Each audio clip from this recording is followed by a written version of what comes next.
When you drive on the road, and you see one car move slower than others, you might think that this car moves too slow.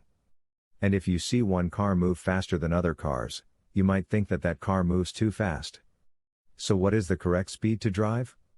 Well, other than the speed limit, we normally use the action of the majority of people to determine the correct action.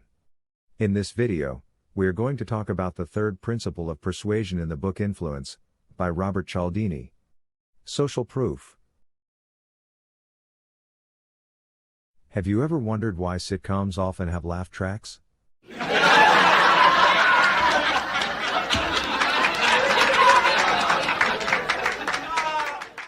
Didn't we know that the laughter was not real? Of course we do. But we still laugh at some jokes that are not funny to us.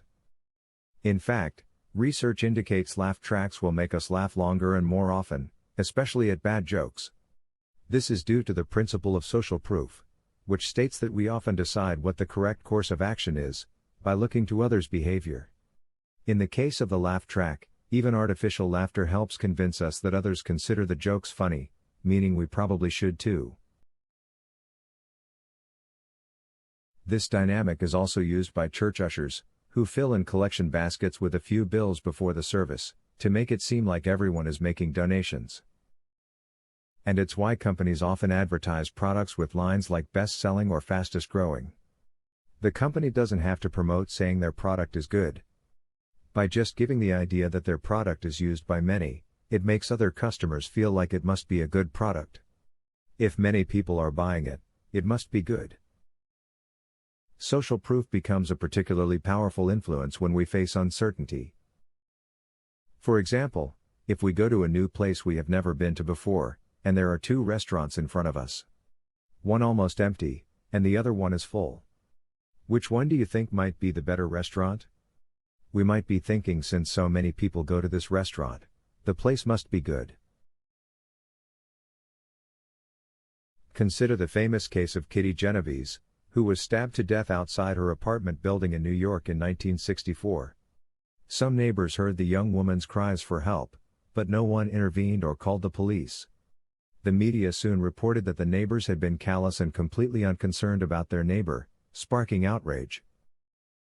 Later it was discovered that some individual neighbors had yelled out of their windows or called the police, but still, the case is studied as a perfect example of bystander effect, where people are less likely to help a victim in an emergency, if other people are present. Psychologists speculate that this bystander effect is mostly due to two factors. First, when many people are involved, it diminishes the personal responsibility felt by each participant. Maybe someone else will call the police. Second, it's often hard to identify a real emergency, especially in an urban environment. Does the man sitting by the street need medical attention? Or has he just had too much to drink? Is the scream from a murder victim, or someone watching a thrilling football game? This kind of uncertainty drives people to look to others' behavior for guidance. When everybody thinks the same way, everybody will wait for someone to take action. If everybody waits, then no one will take any action. So let's say you get into an emergency amid a crowd. How can you get help effectively? The safest bet is to single out an individual from the group, and direct a clear help request at them. You, in the blue shirt, call an ambulance. This way, the person can't shy away from the responsibility, and won't need to look for guidance from others. As a result, they will almost certainly help.